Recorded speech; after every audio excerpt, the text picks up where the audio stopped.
일본이 처음 수출 규제를 하면서 그 이유로 든 게 우리나라의 대북 수출 관리가 미흡하다는 것이었죠.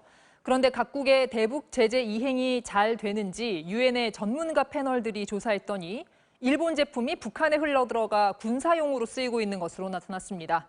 이 소식은 나세용 기자가 보도합니다. 지난 2015년 북한이 공개한 신형 미사일 발사 장면입니다. 적대 세력들에게 전율과 공포, 죽음을 들씌울 미사일을 발사하는 함정엔 레이더 시스템이 설치돼 있는데 유엔 전문가 패널의 조사 결과 이 장비는 일본 제품이었습니다. 하지만 일본 제품이 어떻게 북한으로 흘러들어갔는지는 불투명합니다.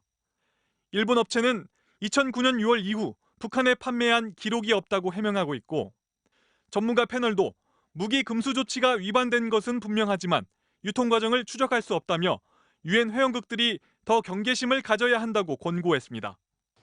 일본은 현재 한국이 무기로 전용 가능한 민간용품 규제를 제대로 안 한다고 주장하고 있습니다.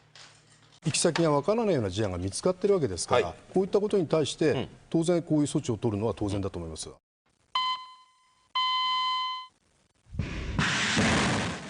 그런데 지난 2017년 북한의 중장거리 탄도미사일 화성 12호의 발사에도 일본제 제품이 도움을 준 것으로 보인다고 유엔 전문가 패널은 분석했습니다. 미사일을 옮긴 기중기가 일제일 가능성이 매우 높다는 겁니다.